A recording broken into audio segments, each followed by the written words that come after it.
आजचा विषय आहे कर्ज माफ झाले पुढे काय. विषय जर म्हटलं, मला या विषयाचा अजून एक गोष्ट कळलेली नाही की शेतकऱ्याची कर्जमाफी झाली याचा कामापेक्षा गावगावाच फार झाला आणि शेतकऱ्याला आरोपीच्या पिंजऱ्यात उभं केलं की तुला दिलंय सगळं, आता अजून काय पाहिजे तुला. देशाच्या स्वातंत्र्याच्या पहिल्या दिवसापासून विशेषतः 8व्या पंचवार्षिक योजनेपर्यंत शेतीला प्राधान्य होतं. 8वी 9वी 10वी औद्योगिकरणाला प्राधान्य मिळालं आणि 9वी 10वी आणि आता 11वी याच्यामध्ये सहकाराला गौण स्थान मिळालं. आजही 9व्या 10व्या आणि 11व्या पंचवार्षिक योजनेत सहकाराचं महत्त्व फक्त एखाद्या पॅऱ्यामध्ये घातलेलं आहे की जो सहकार आमच्या जीवनाचा स्थायीभाव आहे, जो सहकार आम्हाला एक आधार देतो, जो सहकार आम्हाला कधी असूया वाटते, नकोसा वाटतो, जीवघेणा वाटतो, कारण त्याच्यातली भावबंदकी, त्याच्यातलं राजकारण, त्याच्यातल्या निवडणुका. पण दुसरी बाजू सहकार्याची पाहिली तर ज्या महाराष्ट्राला सहकारानं देशाला काहीतरी दिलंय, डॉक्टर धनंजय गाडगे अध्यक्ष आणि विखे पाटील त्याचे उपाध्यक्ष होते की ज्यांनी एक नवा शेतकऱ्याला कारखानदार करण्याचं मोठं काम केलं. प्रामाणिकपणा अप्रामाणिकपणा हे विषय त्याच्यामध्ये चर्चेला असू शकतात. आणि आज जर आपण पाहिलं तर आज जगामध्ये मंदी आहे. मंदी कशामुळे आली त्या विषयात मी जाणार नाही, पण सबप्राईमले जे लोन आहे त्याच्यातही मी जाणार नाही. पण जागतिक बँकेचा अहवाल असा आहे की शेतीमालाचे भाव वाढवले नाही तर या जगात भूकबळी होण्याची शक्यता आहे, नाही होतील असे लिहिलेलं आहे. आणि एका बाजूला ही अवस्था, दुसऱ्या बाजूला अमेरिकेमध्ये अमेरिकन अध्यक्षांनी डिक्लेअर केलं की जे विकसित देश आहे, जे ज्यांचा विकास होतोय, त्यांना आम्ही एका वर्षाला $1 बिलियन शेतीच्या गुंतवणूक, विकास आणि शेतकऱ्यांच्या प्रगतीसाठी देत आहोत. पण तीच ही श्रीमंत राष्ट्र प्रत्येक एका दिवसाला $1 बिलियन सबसिडी देतात. One day, 1 billion one day. आणि तेच आम्हाला WTO मार्फत सांगतात, WTO मार्फत, की सबसिडी बंद करा, सबसिडी कमी करा, सबसिडी देऊ नका, भाव वाढतील, अनेक कितीतरी गोष्टी आम्हाला सांगतात. आणि त्यांनी मात्र कार्यक्रम केलेत की 2013 पर्यंत आमचे पॅकेजेस चालू राहतील, कुठे एक पैसा सबसिडीची कमी नाही. आज अमेरिकेमध्ये शेतकऱ्यांना 80% सबसिडी आहे, त्याच्यापैकी 70% रोख रकमेनं त्यांच्या बँकेत जमा करतात आणि 30% सोशल सिक्युरिटी अन्य मार्गाने देतात. कारण तो श्रीमंत देश आहे आणि श्रीमंत देशाची काय अवस्था झाली मी सांगण्याची गरज नाही. किती बँकांनी दिवाळे काढले, किती कारखानदारांनी दिवाळे काढले, किती अब्जावधी रुपयांचे पॅकेजेस आज अमेरिकन सरकारला, इंग्लंड सरकारला, फ्रान्स सरकारला, युरोपियन सरकारला द्यावे लागत आहेत. तुमच्या आमच्या सुदैवानं अजून भारतानं कुठल्याही एका बँकेला दिवाळं निघलं म्हणून पॅकेज दिलेलं नाही, कुठल्याही एका उद्योगाला दिवाळं निघलं म्हणून पॅकेज दिलेलं नाही. हा वेगळा विषय. एवढ्यासाठी मी हा मुद्दा घेतलेला, एवढ्यासाठी की एका बाजूला भरमसाठ खर्च, आणि ते तर मी अमेरिकेबद्दल किंवा आता रशिया राहिले नाही, परंतु ज्यांचा सगळ्यात जगामध्ये आर्थिक साम्राज्यवाद होता तो आता थोडा खिळखिळा होतोय. तो अंतिम आहे असं मी स्वतः मानत नाही, तो थोडा खिळखिळा झालेला आहे. ते सावरू शकतात, त्याच्याबद्दल मला किंचित शंका नाही. आणि म्हणून ज्या वेळेला भारताच्या शेतीचे प्रश्न चर्चेला जातात म्हणून मुद्दा सांगत होतो की सुरुवातीला पहिल्या योजनेपासून कालपर्यंत ग्रामीण भागाला 40% वेटेज बजेटमध्ये, 45% वेटेज, 42% वेटेज बजेटच ग्रामीण भागाला समर्पित केलंय. सहज मला तुम्ही मनाशी विचार करा, सिन्नरचा औद्योगिक शेतकऱ्यांची गेलेली जमीन जर वगळली तर ग्रामीण भागाचा कोणता विकास झाला? शहराभोवताली जे दिंडोरी वगैरे भाग आहे किंवा इकडे गंगापूर रोड आहे, औद्योगिक विकास झाला, ती शेतकऱ्यांची जमीन गेली. ते देशोधडीला लागले, काय झाले त्यांचा भूगोलात आणि इतिहास सुद्धा नोंद नाही. म्हणजे पांडुरंगाच्या पायरीला नामदेवाची तरी नोंद आहे, पण औद्योगिक विकासामध्ये ज्या शेतकरी उद्ध्वस्त झाले, शेत जमीन गेली पण उद्ध्वस्त झाला म्हणून त्याची नोंद नाही. विषयाकडे येतोय, विषयांतर करत नाही. स्पेशल इकॉनॉमिक झोन मुंबई पासून पुण्यापर्यंत शेतकऱ्याची जमीन नाही. मी आता सिन्नरला येत होतो, शेतकरी दिसलाच नाही, जमिनी गेल्या. मुंबई रोड घ्या इगतपुरी पर्यंत, त्र्यंबकेश्वर रोड पर्यंत जा, इकडे दिंडोरी पर्यंत जा, त्याच्या पुढे जा, पण शेतकऱ्याच्या नावानं गवगावा फार. त्याला खूप दिलं, त्याला इतकं दिलं की त्याला अपचन झालं.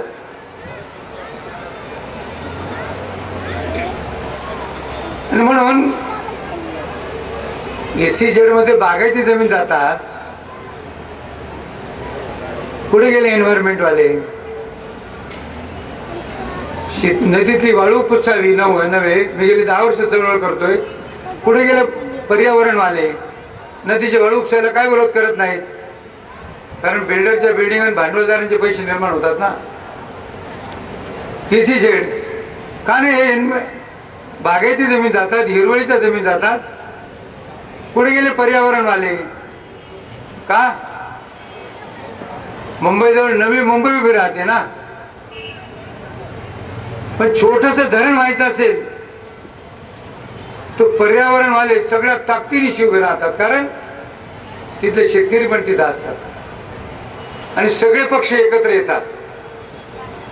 पुनर्वसन करा, झालंच पाहिजे, त्या मताचं मी आहे. अगोदर पुनर्वसन मग धरण. दत्ता देशमुख असताना त्यांनी ते स्लोगन दिलं होतं, कॉम्रेड दत्ता देशमुख. सांगण्याचा माझा हेतू असा आहे की चळवळीवाले चळवळ करतात, लिखाणावाले लिखाण करतात, शास्त्रज्ञ जे असतात, आर्थिक शास्त्रज्ञ, ते सल्ला देतात. चळवळीत कोणी येत नाही. उद्ध्वस्त होणार उद्ध्वस्त होतो, मरणारा मरतो. त्याचं नाव नाही, गाव नाही, मावळं म्हणून सुद्धा नाही, उद्ध्वस्त म्हणून सुद्धा त्याची दुर्दैवाने कुठे नोंद होत नाही. आज जपान, अमेरिका, इंग्लंडला जर सबसिडीचे आकडे वाचले, ते वाचून मी वेळ घेणार नाही आकडे देऊन तुमच्या.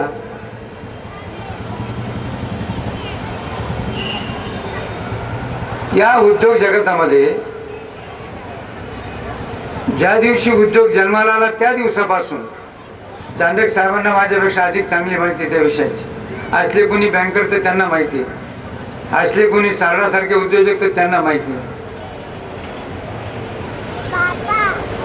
थोडक्यात सांगू, आता हे आपले एवढे मोठे कॉरिडॉर चालले, 6 लेन रस्ता, 8 लेन रस्ता, 10 लेन रस्ता, 4 लेन रस्ता शेतीतूनच चाललाय.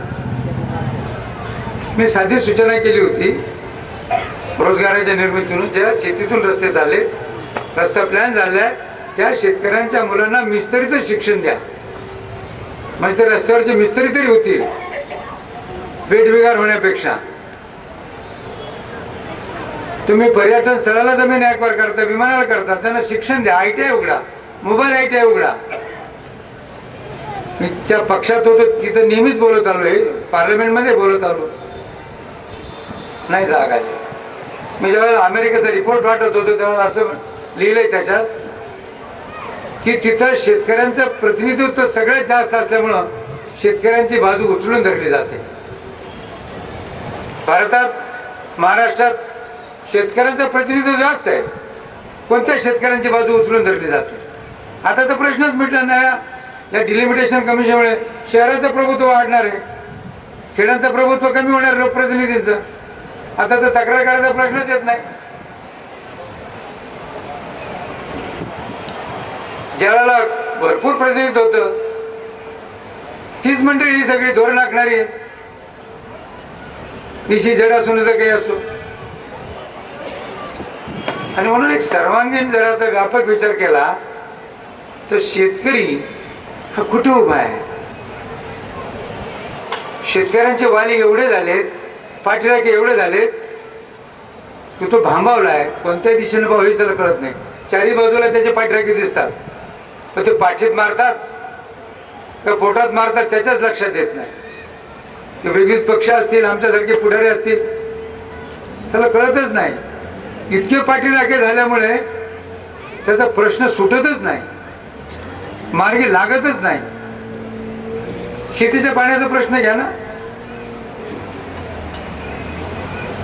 बांधलेली धरणं नाशिक जिल्ह्यातली शेतीची, नाशिक जिल्ह्यानेच पाणी आटवलं शहराने, औद्योगिकरणाने.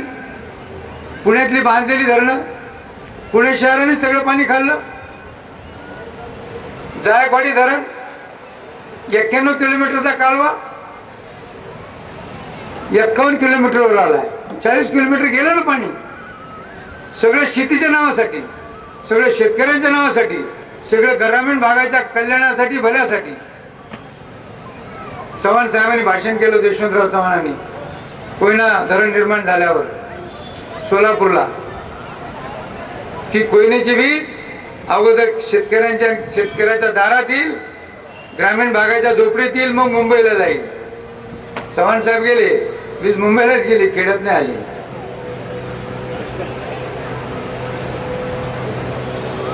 धरणांचं पाणी नाव कोणाचं?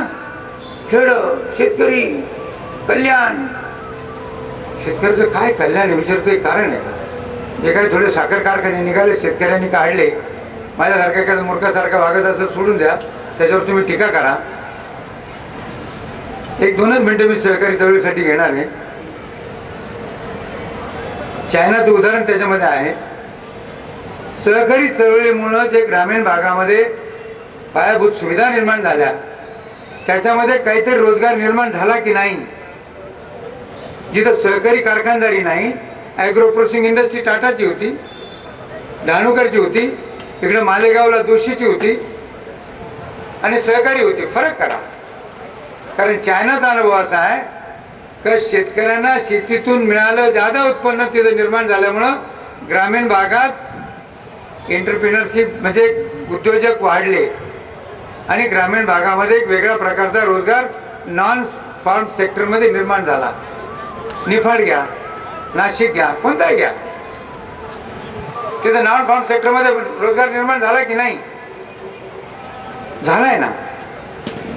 पण आम्ही टाटावर टीका करणार नाही, अंबानीवरनं करणंच शक्य नाही, पेपरवाले पण करणार नाही, TV वाले पण करणार नाही. कारण तुम्हाला माहिती आहे कालचं इलेक्शन कशा पद्धतीच्या बातम्या येत होत्या, वर्तमानपत्र छापित होते काही छापायला लावत होते मला माहीत नाही. कारण मी निवडणुकीच्या प्रक्रियेत नव्हतो, फक्त एक कुठेतरी कॅम्पेन कमिटीचे चेअरमन म्हणून ऑब्झर्व करत होतो महाराष्ट्रामध्ये. मला एक सांगा, सहकारी चळवळ जन्माला आल्यापासून विशेषतः साखर कारखानदारी किंवा सोसायटी आहे, त्याच्यावर जेवढी टीका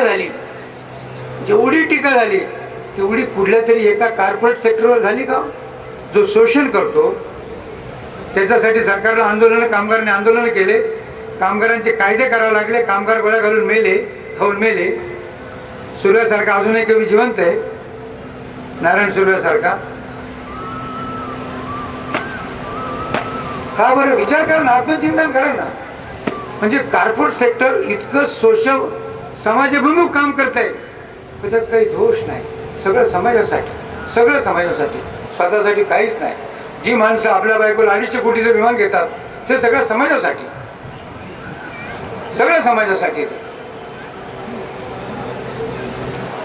आणि सहकार, कारण आमच्या जीव घेण्या भावबंदक्या, त्याच्यात आमचे पक्ष, आपला गट टिकला पाहिजे, वावर एक पण टिकव, तू मर पण मी जगलो पाहिजे.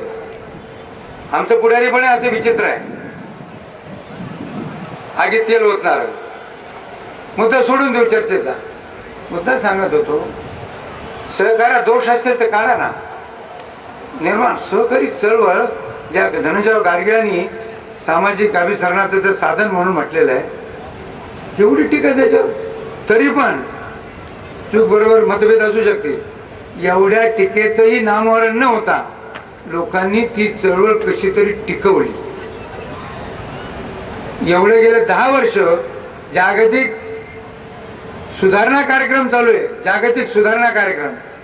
सगळ्यांना शंका, आमचे पुढारी पण बोलतात सहकारी चळवळीचं काय होईल, टिकेल का, खुल्या अर्थव्यवस्था टिकेल का, कसं होईल तिचं. पण जागतिक या सुधारणा आर्थिक कार्यक्रमातही ती टिकू नये, आणि ती टिकणार आहे. मी आपल्याला सांगतो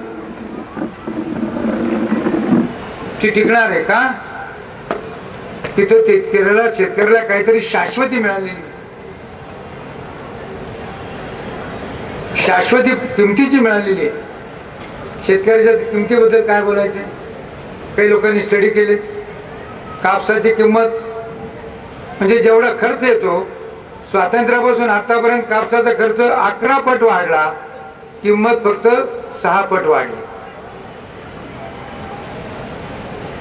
ऊसाची किंमत 10 पट वाढली इनपुट कॉस्ट, आणि आम्हाला मिळतात फक्त 4 पट. म्हणजे हातभट्टाचा व्यवहार. शेती हा हातभट्टाचा व्यवहार. सोडायला लागले शेतकरी शेती. आता एक मोठं षडयंत्र याचं वातावरण तयार झालेलं आहे. भीक नको कुत्रा, बाबा ती शेती सोडून दे म्हणून. कॉन्ट्रॅक्ट फार्मिंग, कॉर्पोरेट फार्मिंग, काय काय नावं येतात विचारू नका. आम्हाला मायाजळ हे नवमृगजळ आलेलं आहे की शेतकरी शेतकरी शेतीवर टिकावा असा प्रयत्न करण्याची या देशामध्ये नितांत गरज आहे. शेतकऱ्यांची मुलं, त्यासाठी शिक्षणाच्या संस्था काढा. सरकारनं त्यांना परवडेल अशा प्रकारचं शिक्षण द्यावं. सरकारने फी भरावी. मला माहित नाही उद्या काय होणार आहे, पण काँग्रेसच्या जाहीरनाम्यात आहे की आर्थिकदृष्ट्या माग असलेल्या वर्गाला शिक्षण आणि नोकरीत आम्ही रिझर्वेशन देणार आहोत, म्हणजे शिक्षणाची फी भरणार आहोत. खाजगी संस्थांसह कुठल्या प्रकारे घटनेमध्ये ज्यांना रिझर्वेशन दिलं त्याची छेडछाड न करता व्हावं या मताचा मी आहे. झालं नाही तर मी टीका करणारा पण राहील. त्याच्यामध्ये पार्लमेंटमध्ये सुद्धा मी टीका करणारा, भाषण करणारा माणूस, नुसता गोडवे घालणारा माणूस नाही. मुद्दा एवढ्यासाठी सांगत होतो की हे सगळं वातावरण चीनची GDP शेतीची आमची 54% 18% आली, आणि चीनची GDP दर वर्षाला 7% वाढते, 7.1. म्हणजे शेतीची चीनची GDP वाढते, भारताची कमी होते. हा संशोधनाचा विषय आहे. का होता असं सरळ सांगतात अर्थशास्त्र. औद्योगिकरण झालं म्हणजे शेतीचे GDP कमी होणारच. म्हणजे आमची सगळी शेती उद्योगात बुडाली, पाण्यात बुडाली ते बोलत नाही. शेतीचे दर कमी आहेत ते बोलत नाही. शेती फायदेशीर नाही ते बोलत नाही. अहो म्हटले कर्जाचं वितरण किती केलं? 72,000 कोटी कर्ज होतं. आता म्हटले 2,64,000 कोटीचं कर्ज दिलंय. म्हणजे त्यावेळेला आम्ही 3,60,000 शेतकरी कर्ज घेत होतो, आता 2,80,00,000 कर्ज घेतो. म्हणजे आमची कर्ज घेणाऱ्यांची संख्या कमी झालेली आहे, कारण स्केल ऑफ फायनान्स वाढलेला आहे. आम्ही इन्क्लुझिव्ह बँकिंगची बात करतो. इन्क्लुझिव्ह बँकिंग, मी ग्रोथ बोलत नाही, पण इन्क्लुझिव्ह बँकिंग मध्ये सगळे शेतकरी बँकिंग नेटमध्ये काय येत नाही. जर इन्क्लुझिव्ह बँकिंग आहे तर मग सगळे शेतकरी बँकिंग नेटवर्क मध्ये काय येत नाही? साधा प्रश्न आहे माझा. काय अडचण आहे त्याच्यामध्ये?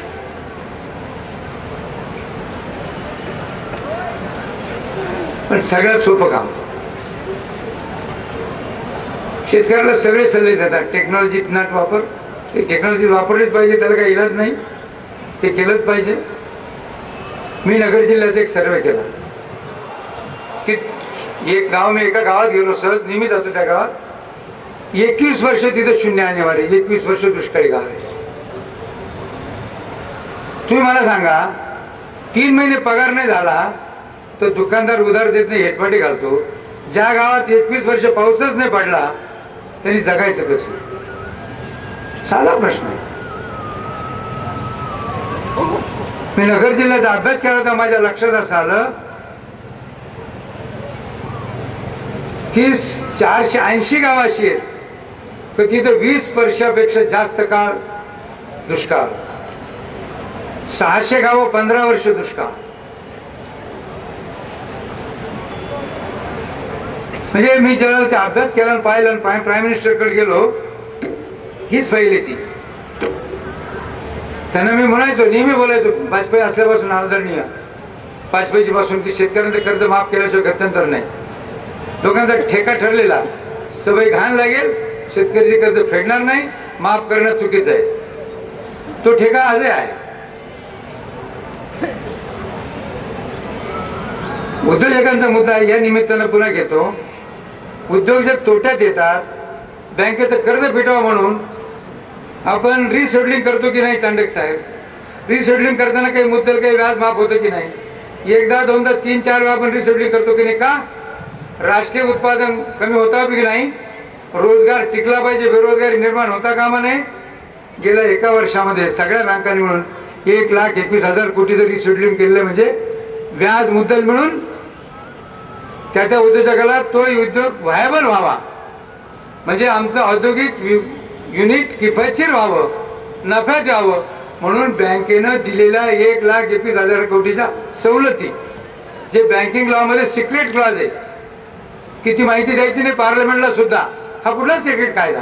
मी तर मध्यंतरी असताना हा प्रश्न विचारला होता. प्रायव्हेट मेंबर बिल म्हणून केलं होतं. कसं ट्रान्सपरन्सी पाहिजे बँकेच्या व्यवहारामध्ये? हा कुठला सिक्रेट लॉ?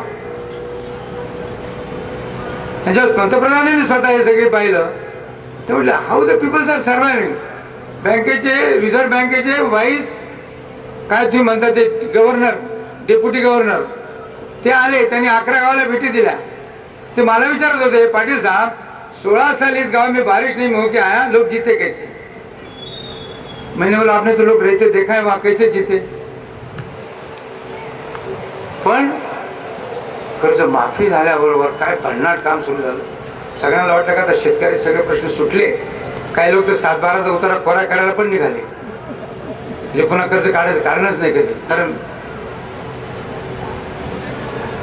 मला एक सांगा, पाऊस शेतकऱ्याच्या हातात आहे का? दुष्काळ शेतकऱ्याच्या हातात आहे का? रोगराई शेतकऱ्याच्या हातात आहे का? महापूर शेतकऱ्याच्या हातात आहे का? बी बियाणं कोणाच्या हातात आहे? खत कोण देतो? कर्ज कोण देतो? त्याच्या हातात काहीच नाही. सततच त्यांनी पावरावर राहायचं. जमलं नाही हो त्याला, शेतकरी आहे का? त्याला पीक काढता येत नाही, त्याच्या हातात काहीच नाही, सगळं परावलंबी. काय सिक्युरिटी आहे त्याला याच्यामध्ये? सरकारने सिक्युरिटी दिली का? बियाणे घ्या. परवा मागच्या वर्षी कोपर गावला, मका पेरली, मकाला आले, कंस आले, पण कंसाला दाणे झाले नाही. काय करायचं? आत्महत्या नाही करायचं, काय करायचं? त्यांनी चौकशी केली, शीत झालं का मकाला कंसाला दाणे आले नाही. पण म्हटले ते भेसळ दुकानदाराने केलं असेल, मूळ मालकाचा आणि बीज निर्मितीचा काही संबंध नाही. म्हणजे कायदाच असा करावा लागणार आहे का जी कंपनी काही निर्माण करते तिला जबाबदार धरलं पाहिजे, एजंटला जबाबदार धरण्याच्या ऐवजी एजंटनी चळवळी करायला पाहिजे. कुणी करीत नाही, सगळं परत स्वाधीन, तरी तोच चुकला. आमचे टेक्निशियन युनिव्हर्सिटीचे आले, साहेब जमलं नाही पीक, हे तुझं काय झालं? ते आंतरमाशकत बरोबर नाही झाली. काय झालं? ते गवत राहिलं तसं. सगळे एक्सक्यूज, म्हणजे तो दोषी. कर्ज त्याला फेडायची सवयच नाही. माझा या एक क्षणाला नम्र दावा आहे, आजही नम्र दावा आहे की या देशातला गरीब माणूस, माझ्यासारखे पंटर सोडून जातात आपास लबाड, 1% शेतकरी बघा, 99% शेतकरी हे पाप फिरू आहेत. कर्ज बुडवण्याला ते पाप मानतात. पिंपरी, निर्मळ, आडगाव, लोहार ही गावं आहेत, त्यांनी रोजगार हमीवर जाऊन सोसायट्यांचे कर्ज फेडलेली माणसं आहेत. तुमच्या दुष्काळी भागात तुम्ही जा, नाशिक जिल्ह्याचा सर्वे करा, त्यांनी रोजगार हमीवर जाऊन सोसायट्यांचे कर्ज फेडलेले आहेत. इतका पापभिरू माणूस तो. हा सत्य घंटाबाजी. आपण विश्वास ठेवतो म्हणून, माझी काही त्याच्यावर माझा काही विश्वास नाही, पण नॉर्मली असं लोक म्हणतात तरी त्याचं कर्जमाफी झाली. रेग्युलर भरणाऱ्याला महाराष्ट्र गव्हर्नमेंटने दिलं, अजूनही त्याला माझी हरकत नाही. त्याला सवय लागेल न लागेल, म्हणजे त्यालाच एकट्याला सवय लागेल. आता हे ऊसाचे पिकाचे कर्ज ते कापून जातात, त्याच्याबद्दल मी काय तपशिलात जाऊन तुमच्याशी बोलणार नाही. सांगण्याचा माझा हेतू आहे की जगामध्ये शेतकरी वाऱ्यावर नाही. त्याला चीनमध्ये तर त्याला हमी आहे, अमेरिकेत हमी आहे. एवढंच नव्हे तर अमेरिकेत 54 लाख म्हणजे मिलियन 54 बिलियन हेक्टर एकर जमीन पडीत ठेवण्यासाठी सरकार त्या शेतकऱ्यांना पैसे देतं का शेती मालाचे भाव उतरू नये. जागतिक बँकेचा रिपोर्ट आहे, मी नाही बोलत आहे. इंग्लंडमध्ये पूर्वी होतं, युरोपमध्ये आजही आहे, फ्रान्समध्ये आहे.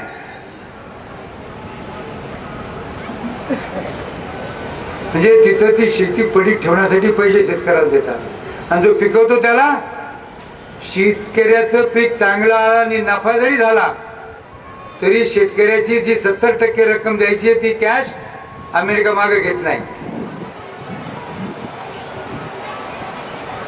आणि मग भारत गरीब आहे, मला मान्य आहे. भारताकडे एवढं बजेट नाही, पैसे नाही, सगळं बरोबर आहे. पण मी मुद्दा सुरुवातीपासून जो सांगत होतो की सगळे शेतकरी, शेती, ग्रामीण भाग, सगळं बजेट तिकडंच, आणि खेड्यात प्यायला पाणी नाही.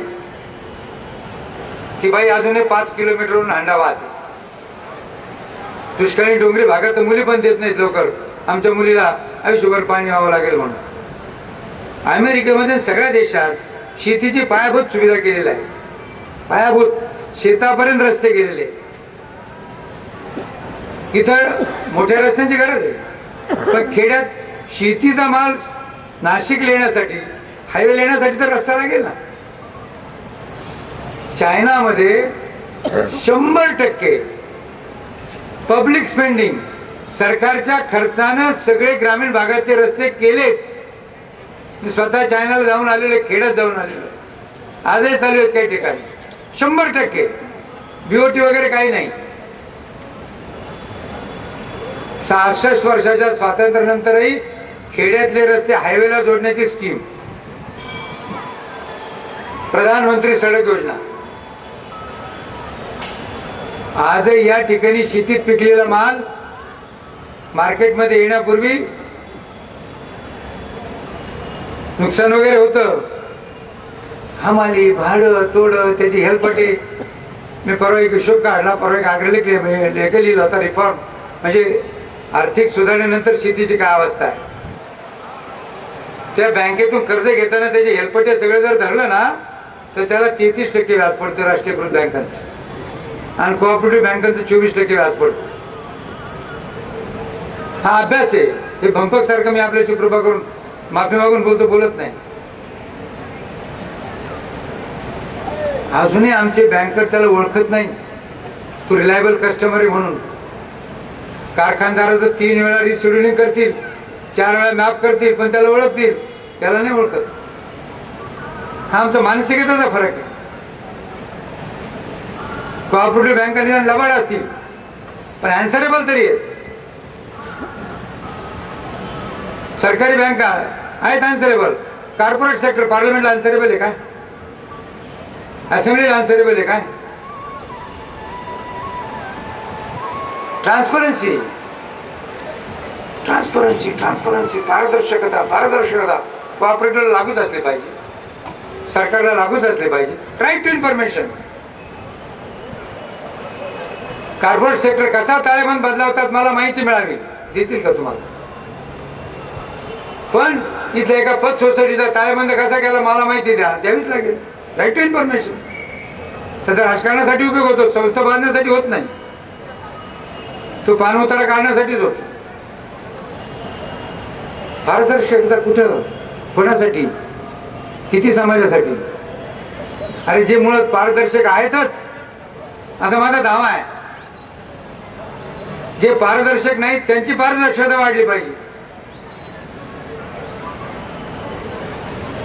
सांगण्याचा थोडं विषयांतर झालं, पण मुद्दा माझा एवढाच होता याच्यामध्ये की या शेतकरीचे कर्ज माफ झालं मी एकदा बँकरच्या मीटिंगमध्ये होतो, 2,500 लोक होते बँकर, जनरल मीटिंग होती त्यांची. तिथे मी हेच बोललो की शेतकऱ्याला ओळखा, संशयाने पाहू नका. आज गरीब माणूस आणि शेतकऱ्याकडे विश्वास कोणी ठेवत नाही, कारण त्याची काही त्याच्या हातातच नाही ना. कर्जमाफी झाली, सगळीच काही माफी झालीच नाही, 95च्या अगोदर झालंच नाही. ते तसंच आहे. अजून विकास बँकेचं पॅकेज यायचं, वैद्यनाथन कमिटीने सरकारला पॅकेज दिले, त्या विषयात मी जात नाही. ते पॅकेज कसं आहे काय तो विषय वेगळाच आहे. अजून विकास बँकेचं वैद्यनाथन पॅकेज डिक्लेअर झालं, पण पॅकेज निर्माण होऊन 10 वर्ष झाले, अजून पॅकेज अंमलात येते. मी तर फार कडाडून टीका केलेली आहे. आमचे अर्थमंत्री एकदा पार्लमेंटमध्ये म्हटले होते की सहकारात नको ती माणसं आल्यामुळे सहकार अडचणीत आलाय, आणि उद्योग जगात काय सगळे सज्जनाचे पुतळे आहेत का काय? दृष्टिकाढा असे सगळे लोक आहेत. दुसरी गोष्ट, ते नफ्यावर आधारित आहे. सहकार नफ्यावर आधारित नाही, सामाजिक सेवेवर आधारित. आणि मग वैद्यनाथन कमिटी आहे. सहकारी बँकांचे ठीक आहे, कोणी म्हणतो 63,000 कोटी माफ झाले, कोणी म्हणतो महाराष्ट्राला 8,000 कोटी माफ झाले, 8,500 झाले. कोटीचं महत्व नाही. किती? एकूण 12 कोटी शेतकरी देशामध्ये, त्याच्यामध्ये 3,60,000 शेतकऱ्यांना लाभ झाला, कारण 4 लाख शेतकरीच कर्ज काढतात. 4 कोटी शेतकरी कर्जाला एलिजिबलच नाहीत.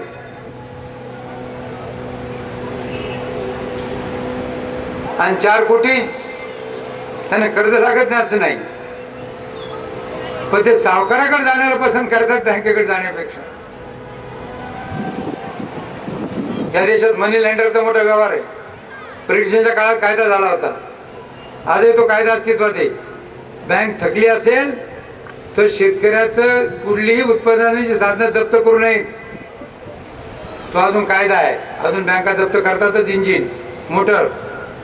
शेतकऱ्याला किंवा शेतकऱ्याच्या कुटुंबातल्या कुठल्याही माणसाला जो उत्पादनाचं काम करतोय त्याला शिक्षा तर करूच नाही, पण अटक पण करू नये. 1884 झालेला कायदा अजून जिवंत आहे. किती लोक पाळतो? किती सोशल ऍक्टिव्हिटीज एनजीओ याच्यात काम करतात? माझा सवाल आहे एनजीओला, किती समाज जागृती करता तुम्ही याच्यामध्ये? हा कायदा आहे, किती बँकांना धारेवर धरलं?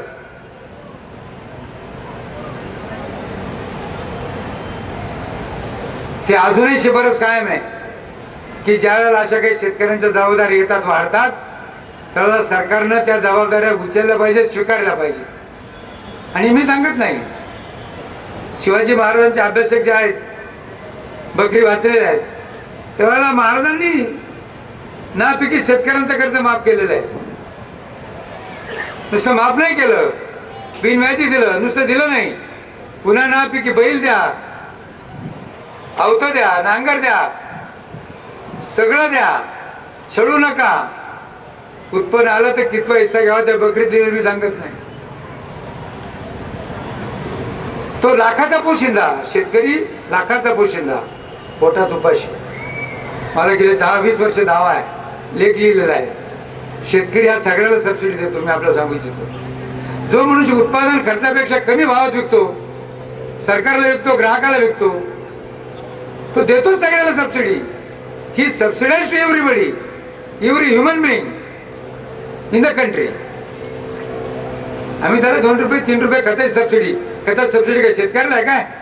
ते कुठले तरी कारखानदार पोसायचे, कारखाने चालवायचे म्हणून सबसिडी. भावचे जास्त दिल्यावर सबसिडी कोणी मागणार नाही ना.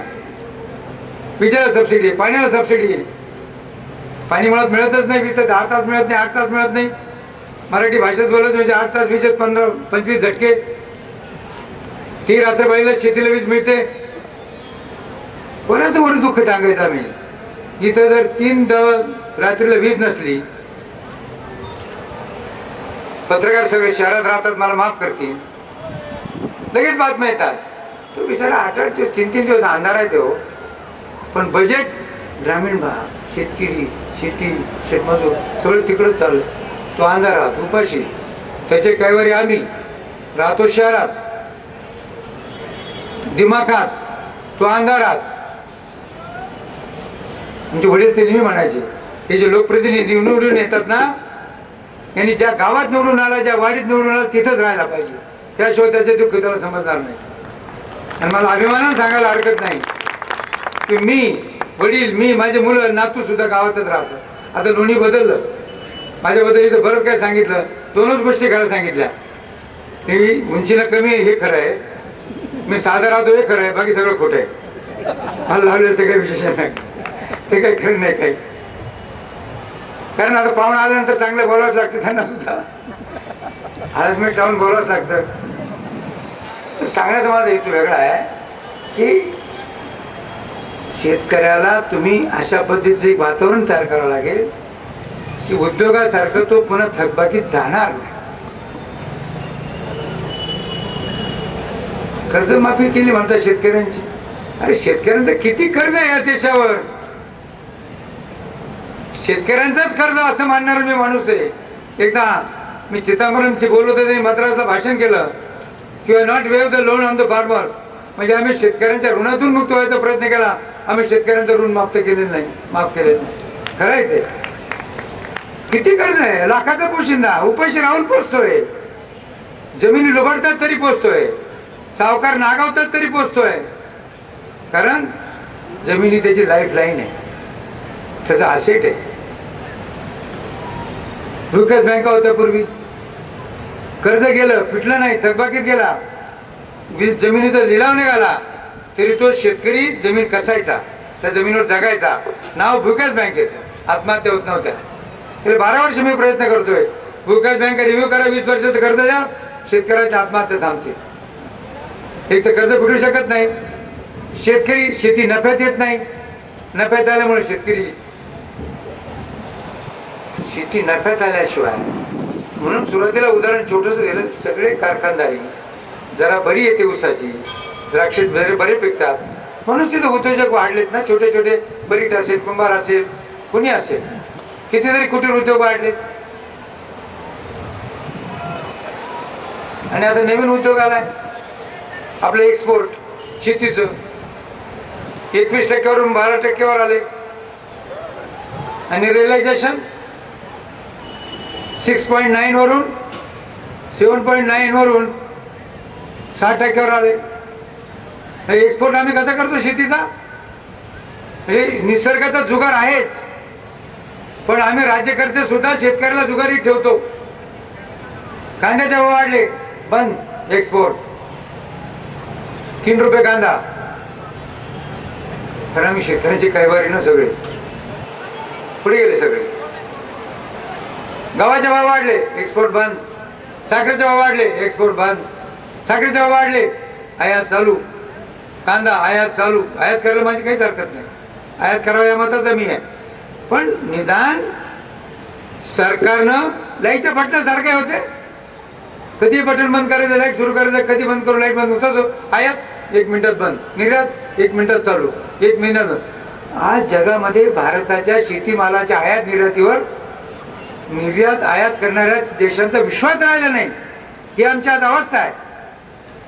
म्हणजे आम्ही जागतिक बाजारपेठेचा लाभ सुद्धा शेतकऱ्यांना घेऊ देत नाही. जागतिक सोडा, पण देशांतर्गत बाजारपेठेचा लाभ सुद्धा आम्ही शेतकऱ्यांना घेऊ देत नाही. कोण चळवळ करतो आमच्यासाठी? लिखाण खूप ऐकलं मी, वाचतो खूप. सगळे शेतीत चाललंय. शेतकऱ्यांचे फार लाड झाले, आमचे गाल पिवळे झाले फार शेतकऱ्यांचे. लाड केला म्हणजे एखादा मुलगा लहानपणी लाड करतात आई वडील, तसं म्हणजे तुम्ही खेळत जा, त्याची गाल वर नाही, गाल खाली आहे तशी. असे चपटे गाल झाले, त्याला तो 40 वर्षाचा तरुण म्हातारा वाटतो, अशी त्याची जीवन पद्धती आहे. आणि म्हणून माझं सांगण्यात येतो असा, पुढं काय, कर्जमाफी झाली, पुढं काय, त्याला संरक्षणच दिलं पाहिजे. जगामध्ये शेतकऱ्याला जे संरक्षण देतात त्याला एक तर 3 गोष्टी केल्या पाहिजे. एक तर त्याला किंमत चढउतार फंड, ज्याला मिटिगेशन रिस्क फंड म्हणतात, तो मी प्रपोजल दिलेला आहे, ते तोंडी बोलत नाही. पार्लमेंटला दिलं, प्राईम मिनिस्टरला दिलं, सगळ्याला दिलं. तो 10,000 कोटीचा केला पाहिजे, त्याला मी मेकॅनिझम दिलेला आहे. दुसरं, त्याला ही रिस्क, त्याचा विमाची पद्धत पूर्णपणे बदलवली पाहिजे. पूर्व मशागत झाली, पाऊस पडला नाही, पेरणी झाली नाही, त्याला पैसे मिळाले पाहिजे. पाऊस पडला, पेरणी झाली, पाऊस पडल्याने पीक जळून गेलं, त्याला पैसे मिळाले पाहिजे. पीक आलं, रोगराई पडली, पैसे मिळाले पाहिजे. कणसात आलं, फुललंच नाही कारण पाऊसच नाही, खूप पाऊस पडला, फुलं सगळी जळून गेली, फुलारा सगळ्या आळ्या पडल्या, नुकसान. पीक भरघोस झालं, बाजार उतरले, तरी त्याला नुकसान भरपाई मिळाली पाहिजे. ही जगात आहे. म्हणजे युएसएड फंडामधून जागतिक बँकेने याच्यावर अनेक रिसर्च केलेले आहेत. आता देश आम्ही मुंबईचं शांकांक करायला निघालोय, आम्ही जगातली आर्थिक महासत्ता करायला निघालोय. पण ज्यांच्या जीवावर तुम्ही महासत्ता करायला निघालात तो कुठे आहे? त्याच्या मुलाबाळांची काय अवस्था आहे? विदर्भात शेतकरी आत्महत्या करत होते. मी आमच्या प्रोफेसर लोकांनी 1 महिना पाठवलं होतं. कशामुळे करतात आत्महत्या? पहा, पेपरला दारू पितात, लग्नात खर्च करतात काही ठिकाणी लग्नात खर्च. मी आमच्या कारखान्यात थकबाकीदारांची यादी काढली, 1200 शेतकरी 10,000 पैकी. कशामुळे थकबाकीत गेले म्हणून सर्वे केला. 140 शेतकरी असे निघाले की ते दारू व्यसनामुळे थकबाकीत आहेत. फक्त 140 1200 पैकी. तो तुम्हाला माहित नाही, माफ करा पत्रकारांना माझी विनंती आहे. रिपोर्टात काय छापले सांगू? ज्यावेळेला तो शेतकरी थकबाकीत जातो, नाउमेद होतो, निराश होतो, ज्यावेळेला त्याच्या घरच्या आई बहिणींची मुलींची आबरू लुटली जाते, तो देवाला पसंत करतो जगण्यापेक्षा. काय दुःखद कहाणी. कसं तुम्ही कसं सामोरं जाणार? त्याला जगण्याचीच हमी द्यावी लागेल. तुम्हाला शेतीला किमान उत्पन्नाची हमी द्यावी लागेल. 1984 साली भारत सरकारने एक कमिटी नेमली होती. मला माहिती आहे ती कमिटी, आपणच त्याला आग्रह करून ती नेमायला लावली होती. म्हणून पुन्हा कर्जमाफी नको आम्हाला. कशाला कामाला लाचारी नकोच कोणाची. शेतकऱ्याला लाचारी नकोय, पण तो अभिमानानं स्वाभिमानानं जगू शकला पाहिजे. काय शेतीच्या पाण्याची अवस्था. एकच शेवटचा विषय घेऊन आणखी 2 मिनिटं कर्जमाफी बद्दल बोलून संपवणार. शेतीच्या पाण्याची आम्ही बजेट का वाढू शकत नाही? तुम्हाला परत प्रश्न विचारला संधी देतो ना, प्रश्न विचारला संधी देतो ना. त्या इकडे जायचं.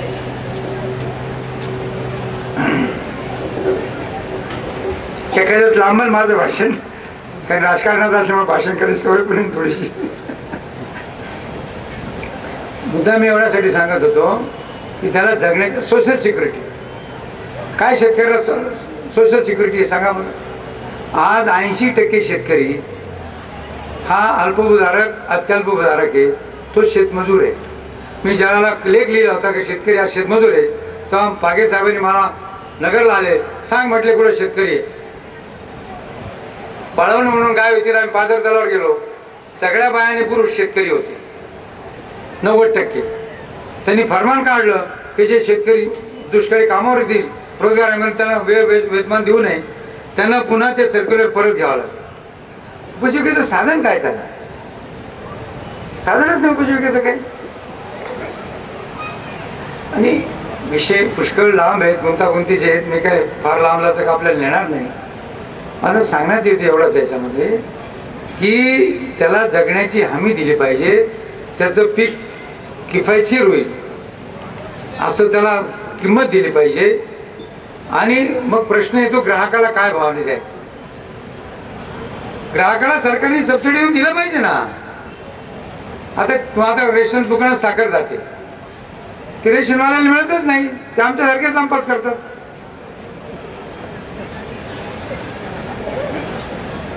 आता म्हणजे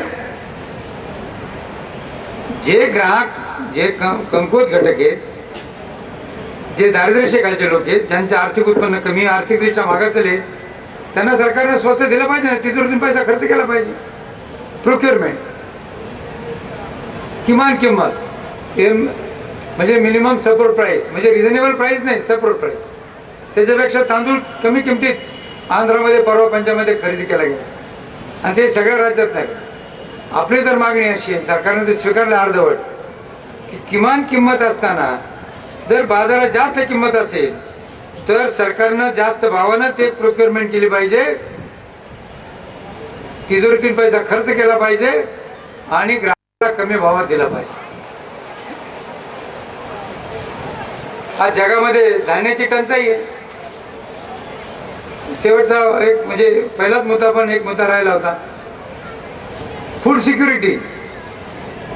मला एक सांगा, फूड सिक्युरिटी खऱ्या अर्थानं लाईफ सिक्युरिटी मध्ये ट्रान्सफर झाली का? फूड सिक्युरिटी लिअरली ट्रान्सलेटेड इंटू लाईफ सिक्युरिटी. देशात फूड सिक्युरिटी आहे, लाईफ सिक्युरिटी कुठे आहे? पण कालच्या जाहीरनाम्यात काँग्रेसनं असं म्हटलंय की we are giving the right to food. करतील की नाही मला माहित नाही. Right to work, right to property, आता राईट टू फूड. त्यांनी जर ते केलं कायदा, तर मग लोकांना धान्य मिळाले तर सरकारला खेचावं लागेल कोर्टामध्ये. म्हणजे जसं आज घडतं इतर कामामध्ये, तसं तिथं बंदी घडेल. पण अमेरिका, इंग्लंड विकसित देश जमिनी पडीक ठेवतात. जगात धान्याची टंचाई आहे का? तर म्हणे मका शेत गेले जास्त, आम्ही इथेनॉल मकापासून करतो, ज्वारीपासून करतो. म्हणजे गरीब राष्ट्रांच्या नॅचरल रिसोर्सेस सगळे संपवायचे, गरीब राष्ट्र कंगाल करायचे. तिकडे 80% सबसिडी द्यायची. स्वस्त गहू तांदूळ पाकिस्तान, बांगलादेश, इंडोनेशिया मार्फत भारतात पाठवायचा. इथली सगळं अन्नधान्य स्वस्त करायचं बायलॅटरल तिकडे अग्रीमेंट करून. WTO मध्ये आमचं अग्रीमेंट होणार नाही. फक्त ते मास कन्झम्पशन साठी माफ करा, अगदी विनम्रपणे माफी मागा. WTO बायलॅटरल अग्रीमेंट चालू आहेत ना. जे ट्रेडिंग कमर्शियल ऍटिट्यूड मध्ये असते त्यांनी माहिती आहे. ते उद्या जर डंप केलं सगळे त्यांनी बाहेरच्या राज्यातून देशातून आणून, आणि या शेतकऱ्याला जर भाव नाही मिळाला, भाव जर शेतीचे पडले, पिकवणार कसा तो? पुन्हा आत्महत्या. म्हणून तो मूर्ख, त्याला चालवता येत नाही शेती. लग्नात किती शेतकरी खर्च करतात? गावात 2 नाही तर 4, अख्खं गाव तर नाही. म्हणजे हे विकसित देश आपले नॅचरल रिसोर्सेस इंटॅक्ट ठेवतायत, जमिनी पडीक ठेवतायत, एन्व्हायरमेंट कायम ठेवतायत, आणि गरीब राष्ट्रांना विकसनचे जे काय विकासाच्या मार्गावर आहेत त्यांना सांगतात की उत्पादन वाढवा धान्याचं, इंटेन्सिव्ह ऍग्रिकल्चर. इन्सेंटिव्ह नाही. चायनानं धान्याची प्रगती केली, इन्सेंटिव्ह दिला म्हणून. जो जास्त पिकवेल त्याला जास्त पैसे. भारतात तुम्ही खूप शेती, आम्ही इंटेन्सिव्ह शेती करू, इन्सेंटिव्ह नाही देणार, उत्तेजन नाही देणार. उत्तेजनार्थ काही देणार नाही.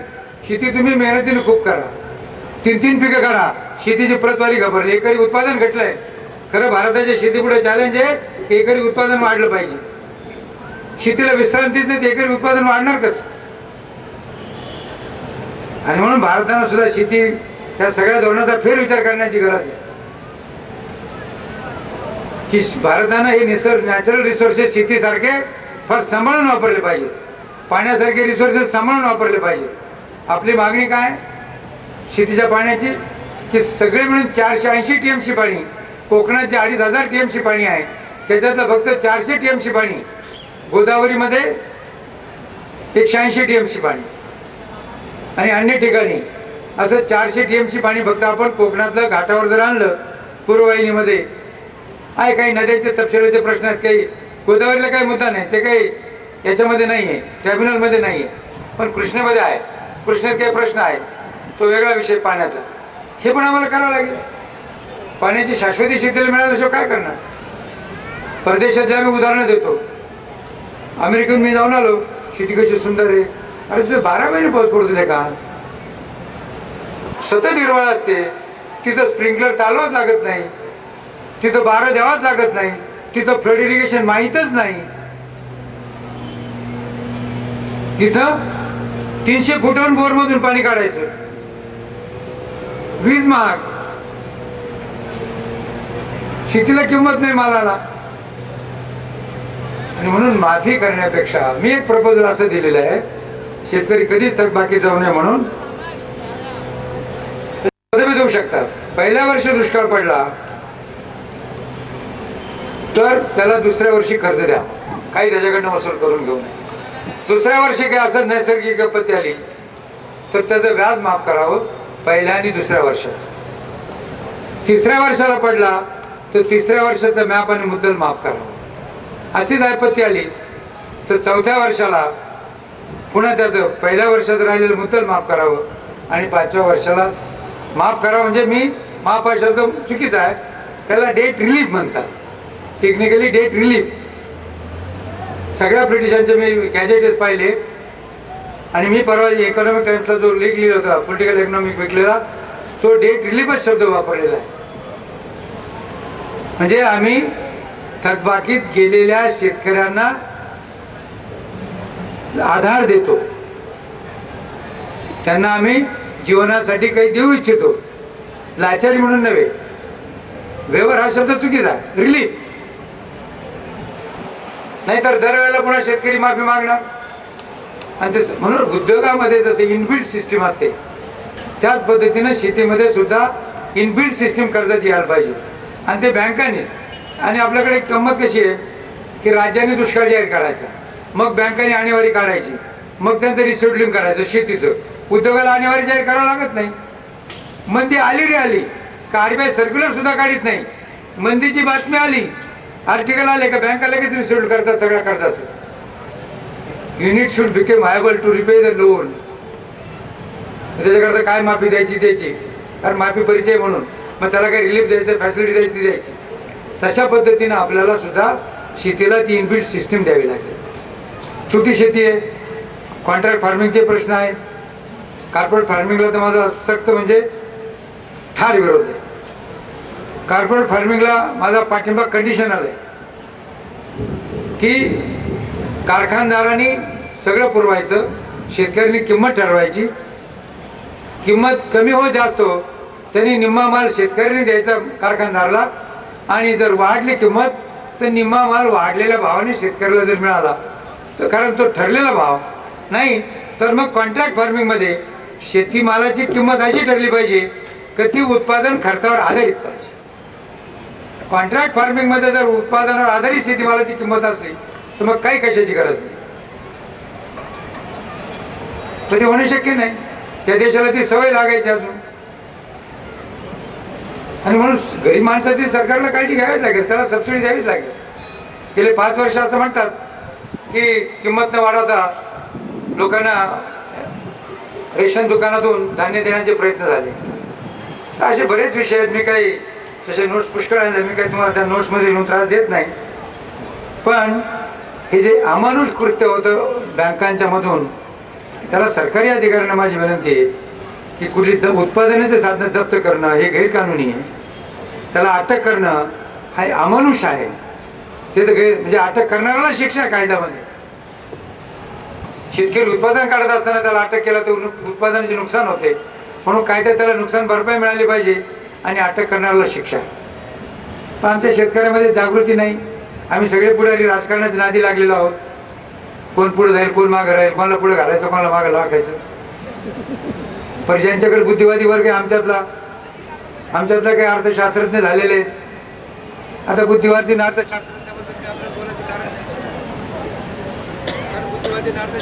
they can hire because bread and butter is important. जसं वकील आहे तो दुष्काळी माणसाचे वकील पत्र घेतो सावकाराच्या विरुद्ध, आणि पुढच्या वेळेला सावकाराचा वकील घेतो, कारण वकिली त्याला पोट भरायचंय. तो काय असं नियम करत नाही मी सावकाराचं वकील पत्र घेणार नाही, मी फक्त शेतकऱ्याचं वकील पत्र करू शकत नाही. तो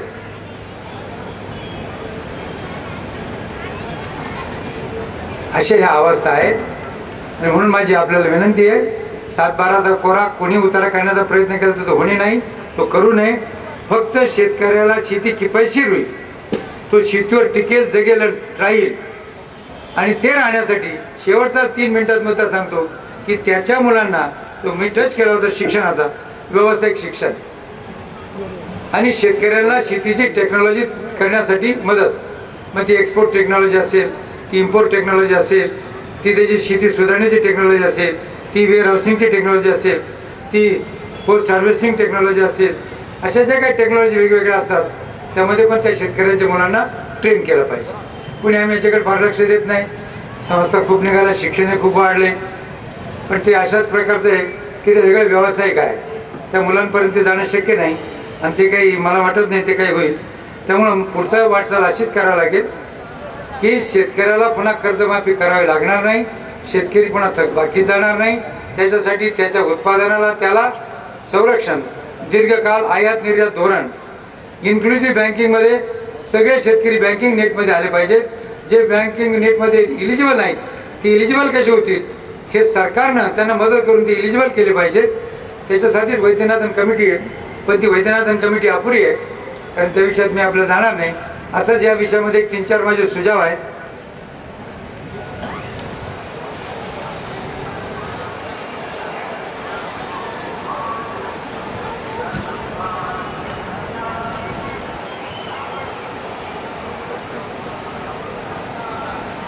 दोन तीन प्रश्न आहेत, चांगले प्रश्न आहेत की बागायतदार मोठ्या शेतकऱ्यावर आयकर का नाही. आयकर आहे, राज्याचा आयकर आहे. उत्पन्नाची मर्यादा पूर्वी 36,000 होती, ती काहीतरी आता 1-1.5 लाख झालेली आहे. पण शेतकऱ्यांच्यावर आयकर आहे. आता बागायतदार मोठे शेतकरी आपल्या महाराष्ट्रात कुठे राहिले. हा, तुम्ही जर म्हटले आता 1 लाख उत्पन्न तुम्हाला मिळतं, खर्च वाढत जातं किती काय, आणि शेतकऱ्याचं उत्पन्न तपासलं जातं. आम्हाला इन्कम टॅक्स रिटर्न मोठ्या शेतकऱ्यांना भरावे लागतात.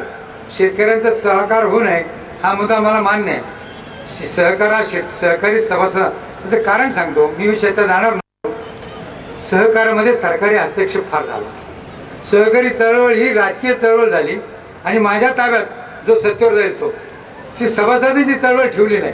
सत्ताधीशांनी ती चळवळ, मग हे या पक्षाचे कारखाने, हे त्या पक्षाचे कारखाने, आता कारखाने सुद्धा पक्षावर ओळखू लागले, सहकारी बँका सुद्धा पक्षावर ओळखू लागले. त्या पक्ष जर त्याच्यातून बाजूला म्हणजे सरकारनं दूर राहावं आणि सहकारी चळवळ चालवण्यासाठी दुरून मदत करावी. आर्थिक व्यवस्थापनीय हस्तक्षेप करू नये. आता बघा, सहकारी संस्थांचं ऑडिट CA करावं असं सरकारचा प्रयत्न आहे. काही लोक म्हणतात नाही सरकारी ऑडिटर पाहिजे, कारण सरकारी ऑडिटर मला वाचवतो, कारण मी कोणाचा तरी पित्ते असतो. हे अंतर्गत प्रश्न आहे आणि म्हणून त्याला. पण आता मात्र सहकारी चळवळीची अशी मानसिकता तयार झालेली आहे की सरकारी ऑडिटपेक्षा आपलं CAचं ऑडिट असलेलं बरं आहे. दुसरं हाच मुद्दा आहे ना, मग